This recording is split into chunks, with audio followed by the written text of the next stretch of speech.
On en arrive maintenant au procès de l'ex-président ivoirien Laurent Gbagbo et de Charles Blé Goudé à la Haye. La CPI a pris la décision de ne plus retransmettre en direct le procès. Pour connaître les raisons, nous avons en ligne le porte-parole de la CPI. Bonsoir, Monsieur Fadi Abdallah. Alors dites-nous, pour quelles raisons la Cour pénale internationale a-t-elle décidé de ne plus retransmettre en direct les audiences dans l'affaire Laurent Gbagbo et Charles Blé Goudé?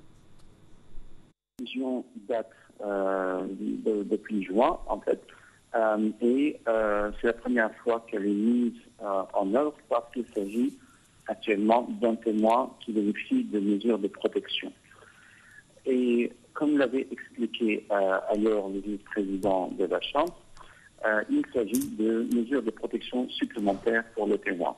Parce qu'en réalité, il y a eu énormément de spéculation sur les identités des témoins et les juges ont considéré qu'afin de permettre à la procédure de se dérouler dans les meilleures conditions, il est important donc d'offrir davantage de mesures de protection aux témoins. Il s'agit en l'occurrence donc de reporter la retransmission des vidéos jusqu'à après que le témoignage du témoin a été complété et après que les parties auraient indiqué donc les parties qui devraient être expurgées de ce témoignage.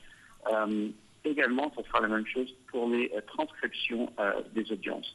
Normalement, dans les autres audiences, il s'agissait d'un délai de 30 minutes, donc c'était jamais diffusé exactement en même temps, parce que parfois il était nécessaire de pouvoir expurger certaines informations qui pourraient mettre en danger soit le témoin, soit d'autres personnes qui pourraient être mentionnées dans le témoignage. Maintenant, selon les juges, il va devoir reporter ce délai jusqu'à après la fin du témoignage, comme je l'avais indiqué.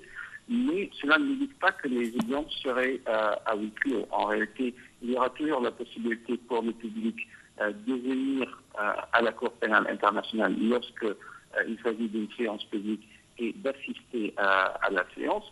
Et également, il s'agit pour les vidéos de témoignages, il serait mis à la disposition du public pour visionnage, mais après que le témoignage serait complété. Alors, une telle décision n'entache-t-elle pas la crédibilité du procès? Comme je l'avais expliqué, il s'agit simplement de retarder davantage la retransmission des images venant de la galerie du public.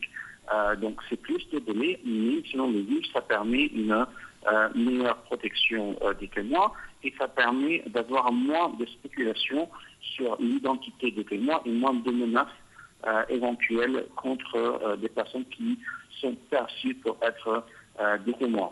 Donc c'est important pour assurer que le procès se déroule dans les meilleures conditions et que les témoins peuvent dire aux juges ce qu'ils ont à dire en toute sérénité afin d'aider les juges à trouver la vérité à propos des accusations. Merci, Monsieur Fadi El Abdallah, d'avoir répondu